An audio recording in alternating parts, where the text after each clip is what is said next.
नमस्कार दोस्तों, स्वागत है आपका आपके चैनल का नाम में।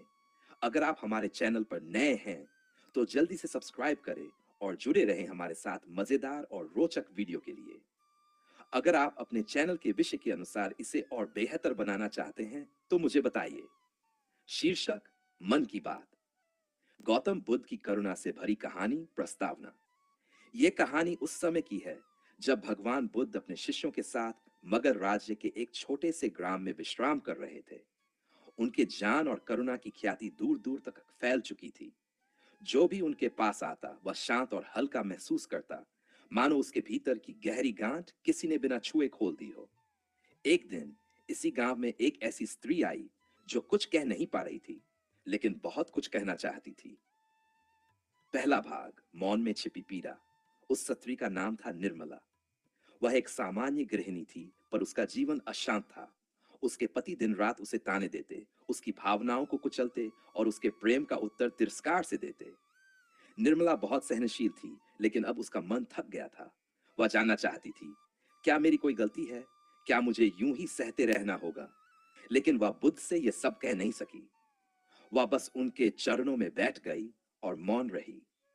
बुद्ध ने उसकी आंखों में देखा। वे कुछ बोले नहीं, बस शांत चित से मुस्कुराते रहे। उनके नेक दया की लहर थी, जैसे उन्होंने उसके भीतर की पूरी पीड़ा पढ़ ली हो। दूसरा भाग: बुद्ध की दृष्टि। बुद्ध ने अपने शिष्यों से कहा, देखो, कोई व्यक्ति कुछ बोले ना, इसका यह अर्थ नहीं कि वह कुछ नहीं कहना चाहता। कभी कभी मौन सबसे बड़ा चीख होता है। फिर उन्होंने निर्मला से पूछा, क्या तुम्हें लगता है कि तुम अकेली हो इस संघर्ष में? निर्मला की आंखों से आंसू बह निकले। वह फिर भी मौन रही। बुद्ध बोले, तुम्हारे भीतर पीड़ा है, लेकिन तुम्हारे मौन में एक प्रश्न है, क्या मैं गलत हूं? अब निर्मला ने धीरे से सिर हिलाया। उसने आश्चर्य से बुद्ध को देखा, जैसे उन्होंने उसके मन को पढ़ लिया हो। तीसरा भाग: ध्यान से अंतर्दृष्टि। बुद्ध ने एक दिन अपने सभी शिष्यों को एक अभ्यास करवाया। उन्होंने कहा, आज हम मौन रहेंगे, लेकिन सब एक दूसरे के मन को समझने का प्रयास करेंगे। किसी को कुछ बोलने की आवश्यकता नहीं, केवल ध्यान, करुणा और अवलोकन की आवश्यकता है। निर्मला भी वहीं बैठी रही। उसने पहली बार अनुभव किया कि जब वह शांत बैठती है, तब उसके भीतर की बेचैनी धीरे धीरे शांत होने लगती है। वह अपने दर्द को पहचानने लगी। ये केवल बाहरी तानों का नहीं, बल्कि स्वयं से कट जाने का दुख था। बुद्ध ने कहा, जब हम स्वयं से दूर हो जाते हैं, तब दुनिया की हर बात तीर बन जाती है। लेकिन जब हम अपने भीतर उतरते हैं, तब हमें दूसरों की पीड़ा भी दिखने लगती है, बिना कहे। निर्मला का परिवर्तन। कुछ ही दिनों में निर्मला में एक अद्भुत परिवर्तन आया। वह पहले जैसी संकुचित नहीं रही। उसने बोलना नहीं सीखा, लेकिन उसकी चुप्पी में अब दर्द की जगह समझदारी थी। वह अपने पति के व्यवहार को अब एक पीड़ित आत्मा का परिणाम मानने लगी। अब उसे क्रोध नहीं आता था, बल्कि करुणा जगती थी। एक दिन वह स्वयं बुद्ध के पास आई और बोली, भगवान, आपने कुछ नहीं पूछा, फिर भी सब जान लिया। यह कैसे संभव है? बुद्ध मुस्कुराए और बोले, जब मन शांत होता है, तब वह दूसरे मन की तरंगों को सुन सकता है, जैसे शांत जल में आकाश का प्रतिबिंब स्पष्ट दिखता है। पांचवां भाग। एक शिष्य ने बुद्ध से पूछा, भगवान, क्या हर कोई दूसरों के मन की बात जान सकता है? बुद्ध बोले, हाँ, यदि वह स्वयं से जुड़ा हो। यह कोई चमत्कार नहीं, यह करुणा और ध्यान का परिणाम है। जब तुम भीतर से खाली होते हो, तभी दूसरों की पीड़ा तुम्हारे हृदय में झलकने लगती है। यह भाषा नहीं मांगती, यह केवल मौन की मांग करती है। छठा, मन पढ़ने की कला। बुद्ध ने आगे समझाया, किसी के मन की बात जानना कोई अलौकिक शक्ति नहीं है। यह पांच बातों पर आधारित होता है: अपने मन को शांत करना, करुणा कंपैशन, दूसरे की पीड़ा को समझने की ईमानदार कोशिश, दैट सुनना, लिसनिंग विदाउट वर्ड्स, न केवल कान से नहीं, हृदय से सुनना, ऑब्जर्वेशन, चेहरा, आंखें, हाव भाव सब संकेत देते हैं, अहंकार का त्याग, जब तक मैं बना रहेगा, तब तक तुम की पीड़ा नहीं समझ सकते। सातवां भाग, निर्मला की नई यात्रा। निर्मला ने ध्यान करना शुरू किया। वह अब अपने पति को जवाब नहीं देती थी, लेकिन अब उसकी मौन उपस्थिति ही सब कुछ कह जाती थी। धीरे धीरे उसका पति भी बदलने लगा। उसे यह एहसास होने लगा कि जिसे वह कमजोर समझता था, वह तो भीतर से बहुत गहरी और मजबूत है।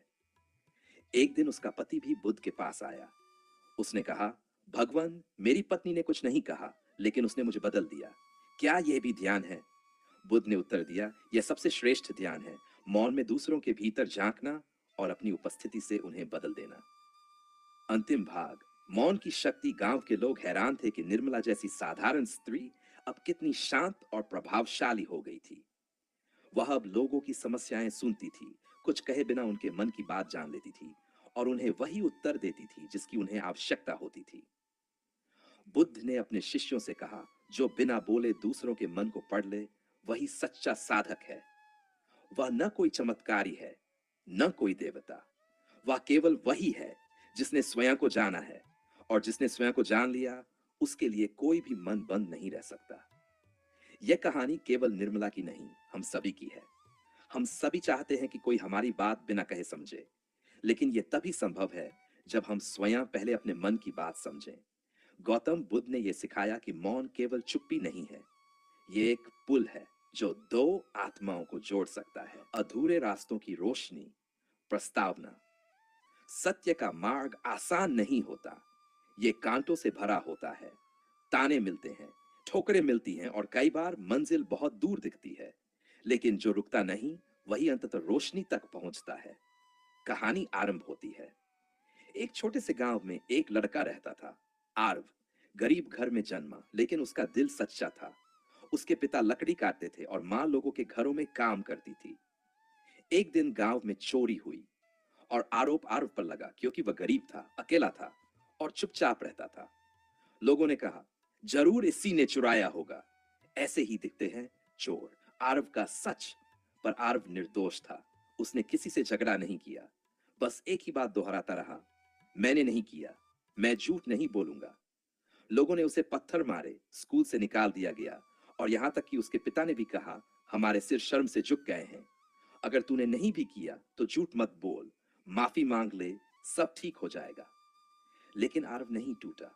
उसने कहा, पिताजी, अगर मैं झूठ बोलूं तो ये दुनिया मुझे स्वीकार कर लेगी, लेकिन मैं खुद को कैसे देखूंगा? मैं सच पर अडिग रहूंगा, चाहे सब मुंह मोड़ लें। साल बीतते गए। आरव गांव छोड़ गया। शहर में एक मंदिर के पुजारी के नीचे काम करने लगा। वही झाड़ू पोछा करता, वही पानी भरता। पुजारी उसकी ईमानदारी से प्रभावित हुए। धीरे धीरे उन्होंने आर्व को पढ़ाया, उसे वेद शास्त्र सिखाए। और एक दिन जब वे वृद्ध हो गए, उन्होंने मंदिर की जिम्मेदारी आर्व को सौंप दी। अब आर्व केवल एक सेवक नहीं, एक मार्गदर्शक बन चुका था। सत्य की जीत। इधर गांव में जहां से आर्व निकला था, वही पुरानी चोरी का असली चोर पकड़ा गया। एक प्रभावशाली जमींदार का बेटा। सच सामने आया। गांव के लोग शर्मिंदा थे। उन्होंने आर्व को बुलवाया और माफी मांगी। आर्व आया, पर उसके चेहरे पर क्रोध नहीं, मुस्कान थी। उसने केवल इतना कहा, अगर मैं उस दिन झूठ बोल देता तो शायद सब मुझे माफ कर देते, लेकिन मैं खुद को खो देता। मंजिल देर से मिलती है, पर सत्य की राह पर चलने वालों के पांव नहीं डगमगाते। जो सत्य पर अडिग रहता है, उसे दुनिया भले देर से समझे, लेकिन अंत में वो दुनिया को बदलता है। इसलिए सत्य के मार्ग पर चलते रहो, चाहे दूर ही क्यों न हो। यदि आप चाहें तो मैं इसी कहानी के लिए dialogue format, voice over text या वीडियो बैकग्राउंड दृश्यों के सुझाव भी बना सकता हूं। गौतम बुद्ध के विचार, स्वयं पर विजय सबसे बड़ी विजय है, पर आधारित। यह कहानी आत्मसंयम, आत्मबोध और भीतर की लड़ाई को दर्शाती है। शीर्तर का युद्ध। प्रस्तावना। दुनिया को जीतना आसान है, लेकिन अपने मन को जीतना सबसे कठिन। और जो स्वयं पर विजय पा लेता है, वही सच्चा विजेता होता है। राजा अम्बरीश एक शक्तिशाली सम्राट था। उसके पास सब कुछ था, सेना, राज्य और अहंकार।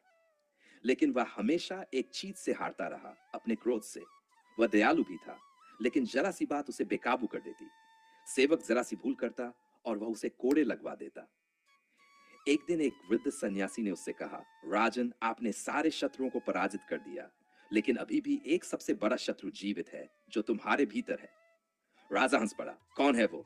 बताओ, मैं अभी उसका भी अंत कर दूं। वो तुम खुद हो। तुम्हारा क्रोध, तुम्हारा अहंकार, तुम्हारी असहिष्णुता। जब इन पर विजय पाओगे, तभी तुम सच्चे विजेता कहलाओगे। राजा ने इसे चुनौती की तरह लिया।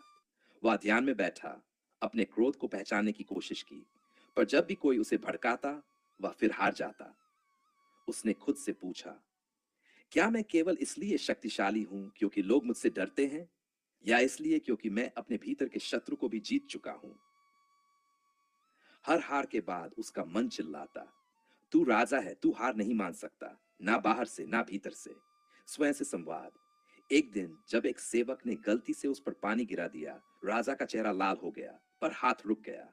वह सांस लेने लगा, अपने भीतर की आग को शांत करने की कोशिश की। उसने उस क्षण अपने मन से कहा, मैं तुमसे नहीं डरता, तुम मेरे स्वामी नहीं, मैं तुम्हारा स्वामी हूं। अपने क्रोध को जीत गया। सच्चा विजय। समय बीतता गया। राजा अब पहले जैसा नहीं रहा। अब उसकी उपस्थिति में भय नहीं, शांति होती थी। लोग कहते, राजा अंबरीश ने अब कोई युद्ध नहीं लड़ा, लेकिन अब वह सबसे महान योद्धा बन चुका है। समापन। सच्ची विजय वही है जो भीतर लड़ी जाए।